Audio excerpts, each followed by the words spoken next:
स्वागत छ तपाईँ सबैजनालाई। म तपाईँको सिभिल इन्जिनियरिङ मेन्टर कृष्ण र हामी अहिले लोकसेवा सिभिल सब इन्जिनियरको लोकसेवाको प्रिपरेसन गर्दै थियौँ। त्यही सिरिजमा आज हाम्रो लेक्चर नम्बर 4 रहेको छ। यो भिडियो लेक्चरमा हामी के गर्नेछौँ भन्दाखेरि 10वटा क्वेसन डिस्कस गर्नेछौँ र ती 10वटा क्वेसनमा मात्र क्वेसन डिस्कस नगरी त्यो क्वेसनले के भन्न खोजेको छ, त्यसपछि त्यसको अप्सनहरूको मतलब के हो, ती सबै कुराहरू पनि हामी यो भिडियो लेक्चरमा गर्ने गर्दछौँ। ठिक छ र त्यसो भए सुरु गर्छौँ। सबैभन्दा पहिले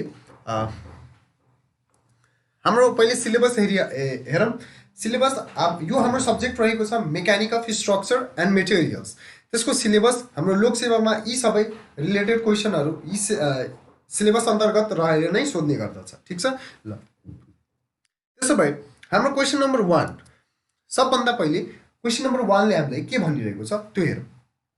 क्वेसन नम्बर 1 ले भन्दैछ the stress necessary to initiate yielding is considerably. अब सबैभन्दा पहिले हामी यो बुझौँ कि स्ट्रेस नेसेसरी टु इनिसिएट एल्डिङ।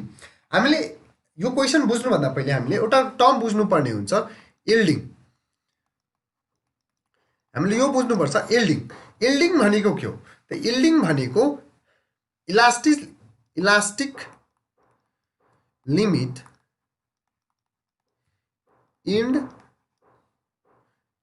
जहाँ इलास्टिक लिमिट इन्ड हुन्छ एन्ड प्लास्टिक लिमिट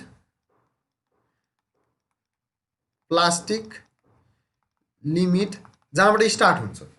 एल्डिङ पोइन्ट भनेको जहाँ इलास्टिक लिमिट सकेर अब प्लास्टिक लिमिट स्टार्ट हुने पोइन्ट छ, त्यो पोइन्ट भनेको हाम्रो भनेको एल्डिङ पोइन्ट हुन्छ। ठिक छ, वा एल्डिङ हुन्छ, एल्डिङ पोइन्ट हुन्छ जेनरली। अब के भन्छ the stress necessary to initiate yielding. अब एल्डिङलाई इनिसिएट गर्नको लागि जुन हाम्रो एल्डिङलाई इनिसिएट गर्नको लागि चाहिने स्ट्रेस भनेको हाम्रो के हुन्छ भन्दाखेरि more than necessary to continue it. जुन अब एकचोटि हाम्रो एल्डिङ स्टार्ट भइसकेपछि त्यसपछि चाहिने स्ट्रेस जुन हुन्छ त्यति चाहिन्छ कि त्योभन्दा बढी चाहिन्छ कि त्योभन्दा कम चाहिन्छ कि त्यही हामीले सोधिरहेको छ। यसमा के हुन्छ भन्दाखेरि हामीले कुनै पनि एउटा पोइन्ट हो, जस्तै फर फ्रिक्सन हामीले पढेको होलाौँ होइन।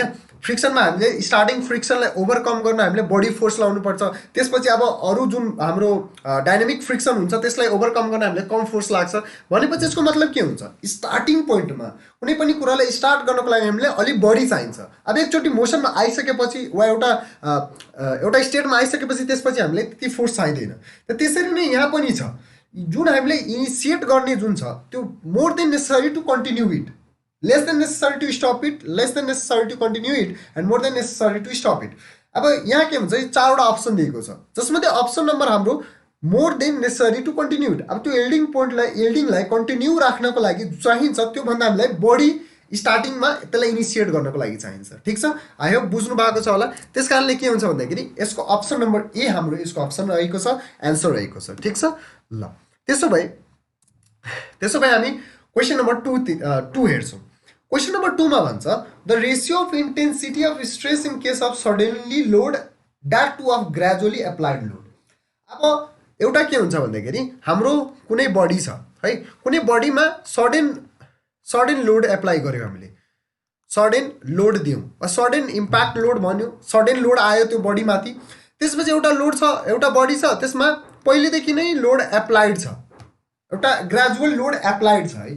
त के भन्छ भन्दाखेरि यसमा डेभलप हुने स्ट्रेसको रेसियो कस्तो हुन्छ, sudden to the stress develop by the sudden load to the stress develop by the gradual load. अब यो दुईटैको लोडको कारणले जुन स्ट्रेस डेभलप हुन्छ त्यसको रेसियो के हुन्छ त एउटा त कुरा यो बुझ्नुहोस् कि इम्प्याक्ट लोडको स्ट्रेस जुन इम्प्याक्ट लोडले इन्ड्युस गर्छ त्यो भनेको हाम्रो बडी हुन्छ। अब त्यो कति टाइम्स बडी हुन्छ भन्दाखेरि त्यो अब यहाँबाट हेर्छौँ हामी, त्यो ट्वाइस हुन्छ।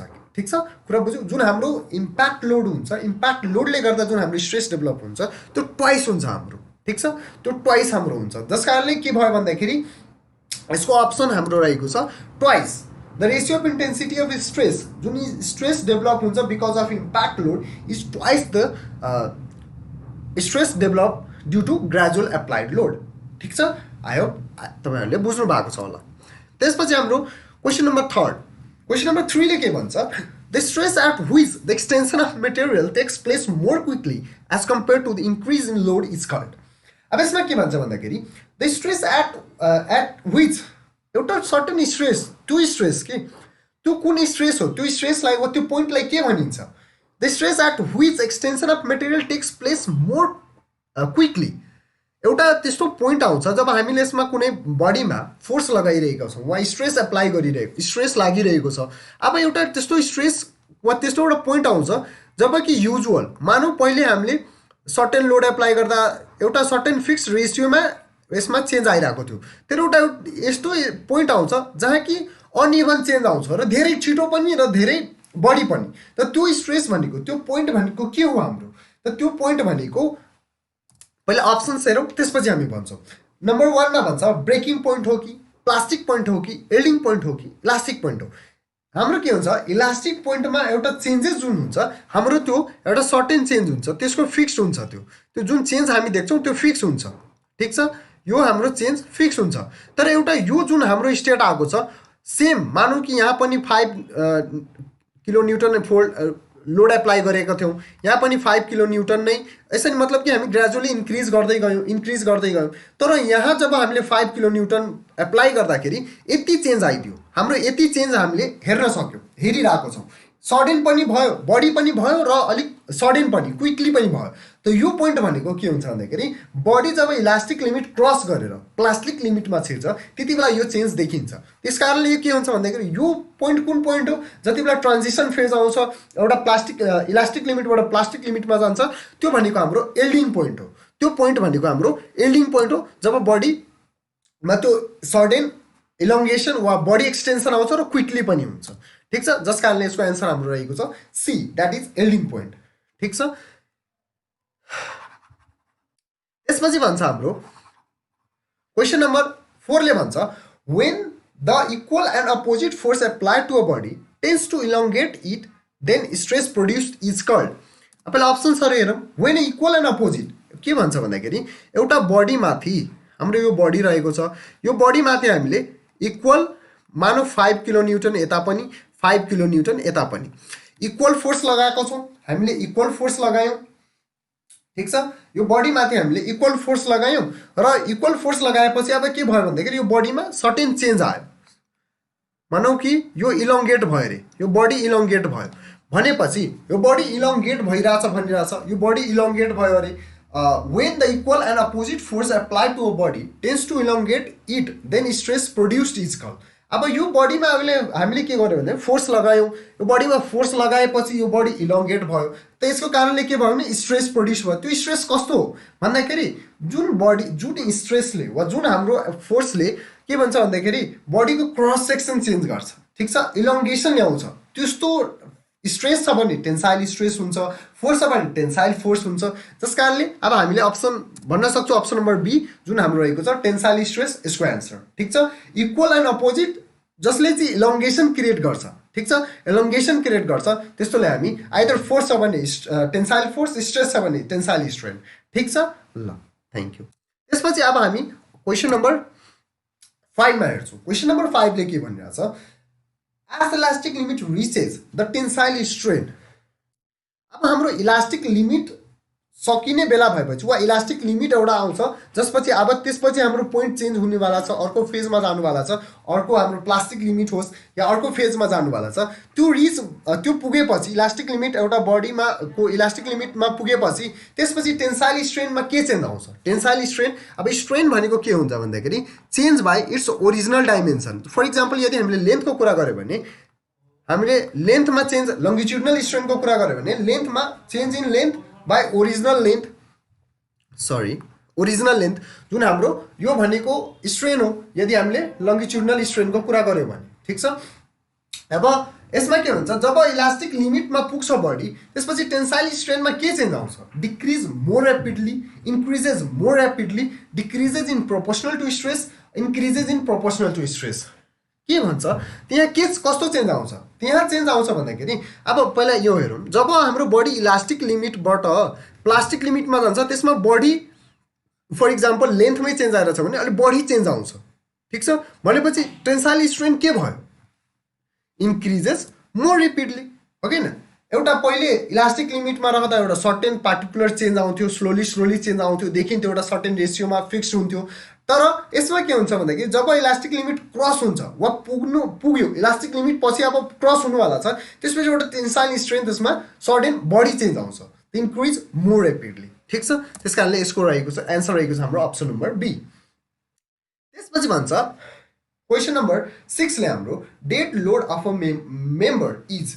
डेड लोड भनेको कुनै पनि स्ट्रक्चरको, फर इक्जाम्पल हामीले बिल्डिङलाई कन्सिडर गर्दैछौँ भने त्यो बिल्डिङको हाम्रो डेड लोड भनेको त्यसको मेम्बरहरूको जुन वेटहरू छ। सो फर इक्जाम्पल बिल्डिङमा के हुन्छ, वाल, कलम, बिम, स्ल्याब, यी सबैको वेटले यदि हामीले कन्सिडर गऱ्यो भने त्यो स्ट्रक्चर, त्यो बिल्डिङको हाम्रो त्यो डेड लोड भयो। ठिक छ, त्यसरी अब यहाँ भन्छ हाम्रो डेड लोड अफ अ मेम्बरको डेड लोड भनेको के हो त? सिम्पली त्यसको वेट, आफ्नै वेट भनेको डेड लोड हुन्छ। त पहिला अप्सन्सहरू हेरौँ। अप्सन्सले के भन्छ, ए नम्बरमा वान द्याट रिमेन्स कन्स्ट्यान्ट, एउटा त्यो लोड मानौँ त्यसमा लोड लागिरहेको छ तर त्यो कन्स्ट्यान्ट रहन्छ। त्यसपछि one that occurs due to dead body, one that come all of sudden, and one that come due to self weight of the object. अहिले नै हामीले डिस्कस गऱ्यौँ डेड लोड भनेको के हो भन्दाखेरि सेल्फ वेटले गर्दा जुन बडीको वेट हुन्छ त्यही भनेको हाम्रो डेड लोड हो। भनेपछि option number D, one that come due to self weight of the object भनेको हाम्रो dead load of a member हो। ठिक छ, त्यो मेम्बरको सेल्फ वेट जति छ त्यही त्यसको डेड लोड हो। ठिक छ, त्यसपछि हामी क्वेसन नम्बर 7 हेरौँ। नेक्स्ट क्वेसन, यसले के भन्छ, stress in a beam due to simple बेन्डिङको कारणले जुन स्ट्रेस यसमा हुन्छ त्यसको रिलेसन के हुन्छ भन्दाखेरि त्यसको अप्सनहरू रहेछ, inversely proportional, directly proportional, curvilinear related, all of the above. त्यसको अप्सन रहेको छ हाम्रो बी, डाइरेक्टली प्रोपोर्सनल। ठिक छ, ल त्यसो भए क्वेसन नम्बर 8 मा भन्छ compression member always tends to buckle in the direction of. अप्सन्सहरू parallel to the axis of load, perpendicular to the axis of load, least radius of gyration, least cross section. के भन्छ यसमा हाम्रो compression मेम्बरहरू छ त्यो कतातिर बकल हुन खोज्छ भन्दाखेरि parallel to axis of load जता अप्लाई भइरहेछ त्यसको एक्सिसमा बकल हुन खोज्छ कि perpendicular to the axis of load रे एक्सिस जुन हाम्रो लोड अप्लाई गरेको छ त्यसको एक्सिसभन्दा परपेन्डिकुलरमा बकल हुन खोज्छ कि भन्छ कि लिस्ट रेडियस अफ गाइरेसन। यसको अप्सन रहेको छ least radius of gyration, C number, option C. जतातिर रेडियस अफ गाइरेसन कम छ त्यतातिर कम्प्रेसन मेम्बर हाम्रो बकल हुन खोज्छ। ठिक छ, त्यसपछि हाम्रो क्वेसन नम्बर 9। ल क्वेसन नम्बर 9 ले के भन्छ, a cantilever beam is one which is supported with. अब क्यान्टिलिभर भनेकै हाम्रो के हुन्छ भन्दाखेरि यदि हामीले कतै पनि क्यान्टिलिभरको कन्सेप्ट कतै पनि हामीले क्यान्टिलिभर देखिरहेका छौँ भनेपछि यहाँ बुझ्नु होला कि क्यान्टिलिभर भनेको एक साइडबाट फ्री। त्यसबाट अब हामी यति कन्सेप्ट छ भने हामी यो क्वेसनको एन्सर सिम्पली दिन सक्छौँ। जस्तै अप्सन्सहरू के छ, one end hinge and other on rollers, one end fixed and other on rollers, both ends are rollers, one end fixed and other free। भनेपछि अब हामीले के भन्यौँ, क्यान्टिलिभर भनेपछि one end free भनेपछि सिम्पल छ यसको option number D, one end fixed and another is free। एउटा एन्ड फ्री भयो भने त्यसलाई हामी क्यान्टिलिभर भन्छौँ। र आजको यो भिडियो लेक्चरको लागि हाम्रो लास्ट क्वेसन जुन रहेको छ क्वेसन नम्बर 10, यसले के भन्छ, if the elasticity of material is 0 then material is said to be. यदि हाम्रो कुनै बडीको कुनै मटेरियलको इलास्टिसिटी 0 छ मिन्स त्यसमा कुनै डिफर्मेसन, हाम्रो इलास्टिसिटी 0 भनेको डिफर्मेसन आउँछ न, डिफर्मेसन रिगेन हुन्छ वा आफ्नो ओरिजिनल सेपमा आउँछ। त डिफर्मेसन नहुने केस भनेको कस्तो केस हो भनेपछि एउटा बडी रिजिड होला तब त त्यसमा डिफर्मेसन आउँदैन। त्यसमा अप्सन्सहरू रहेको छ rigid, perfect, plastic, all of the above. एउटा बडी रिजिड छ होला त्यस कारणले के हुन्छ त्यसमा डिफर्मेसन नआउनु। रिजिड भनेको के हो, डिफर्मेसन नआउनु वा इलास्टिक प्रपर्टी 0 हुनु, इलास्टिसिटी कम 0 हुनु। त यसको कारणले यसको अप्सन हाम्रो रहेको छ अप्सन नम्बर ए। पर्फेक्ट भनेको हुँदै यो होइन, प्लास्टिक पनि होइन, किनभने प्लास्टिक भनेको सिम्पली चेन्ज आइहाल्छ त्यसमा, र अल अफ द एबभ। ठिक छ, त भनेपछि अप्सन नम्बर ए। र यो भिडियो लेक्चरमा हामी यति नै गर्छौँ, 10 वटा क्वेसनसम्म मात्र गऱ्यौँ र आई होप हाम्रो अरू भिडियोजहरू पनि आउने नै छ। यसको सिरिज हाम्रो कन्टिन्यू हुनेछ, हामी अलमोस्ट एभ्री सब्जेक्ट कभर गर्नेछौँ र थ्याङ्क यू।